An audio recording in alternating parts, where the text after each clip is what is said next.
So we're just gonna quickly go over putting this natural dye stuff into some tea bags.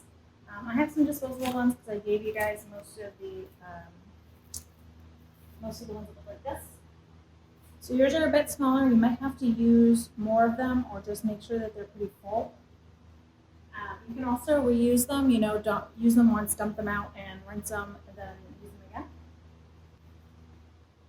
So for this project, you have more fabric than you need. So what I want you to do is to weigh out your dye stuff, the physical plant material. This is some wood chips from Osage Orange, and we're going to use a ratio of 1 to 1, or 100% of the original weight of the fiber for this. So we're using a lot more dye stuff than we previously have. So if I have, I weighed out all of my Osage Orange and I have 78 grams. I can only dye 78 grams of fiber Osage Orange. So we're going to want to cut down, or kind of decide how much fiber we can use, depending on which fiber you decide to put into which dye bath. So I'm just going to use this in my hood and with my mask on. And I'm going to pour it, open up these tea bags, and just pour it in here. I don't really need gloves for this, it's fine. If plant matter touches you, unless you're allergic. And if you have these little ones, you can do it just the same. If you have trouble holding these open, like do it from the side that it's not ironed so that it stays open. You could also use a little spoon to do it, but that's going to take the most time.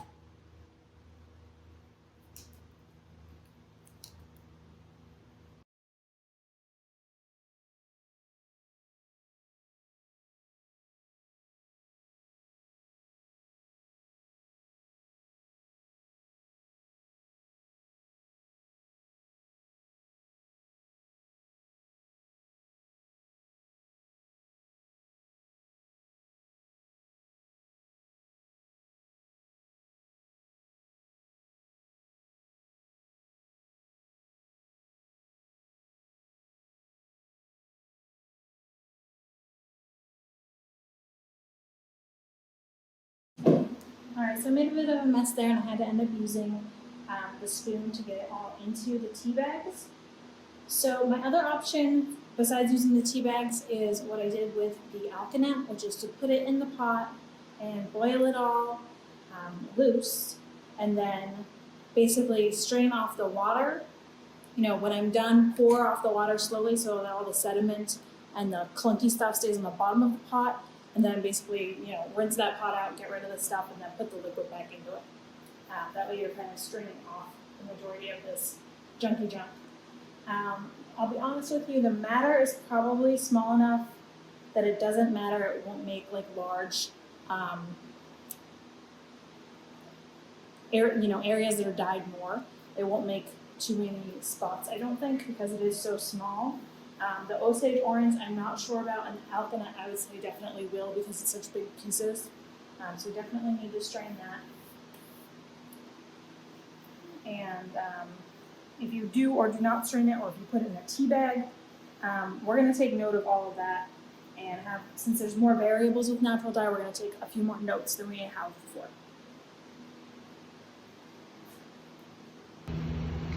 So the basic instructions that I'm giving you will say to simmer your dye stuff for an hour to extract the dye from the plant matter. Another way to get maybe more color or a slightly different shade is to soak them before you simmer them. So I'm gonna soak this Osage Orange in this pot for an hour before I do the simmering process, and I'm just going to take a note of that because that is another place for variation. I could do this for 24 hours and try to extract as much as possible to get the brightest, most saturated color. So today we're making the dye stock basically with the mordant, with the matter.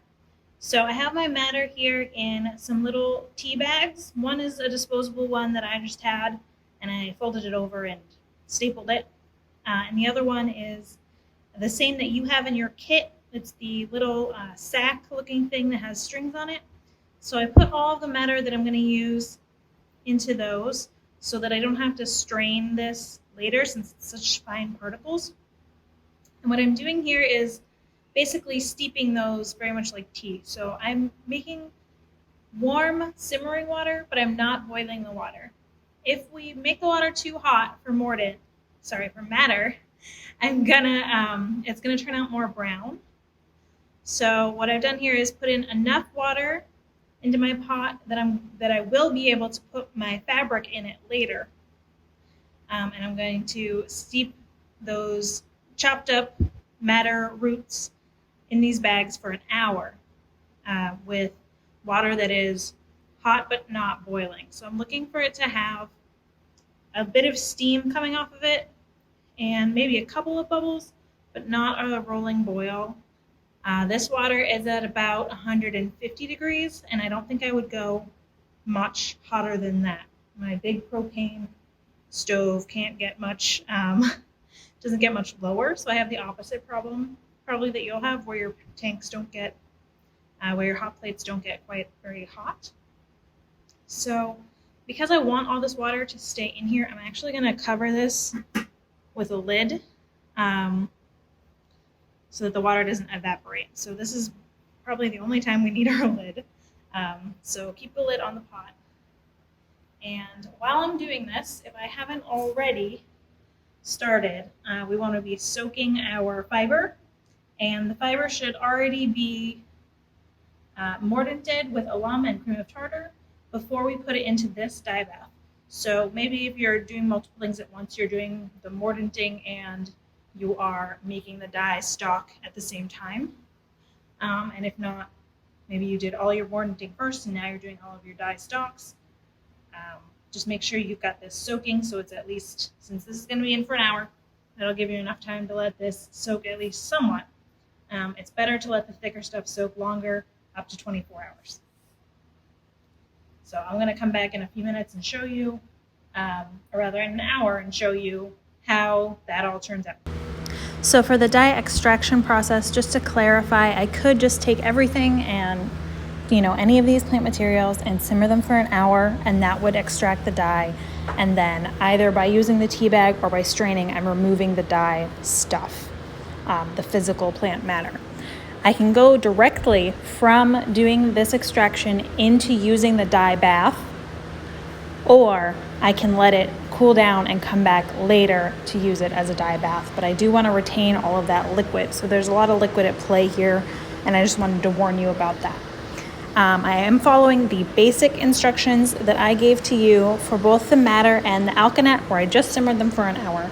And I'm straying from my own directions a little bit here with the Osage orange because I read some specifics on it that will hopefully allow it to become more saturated.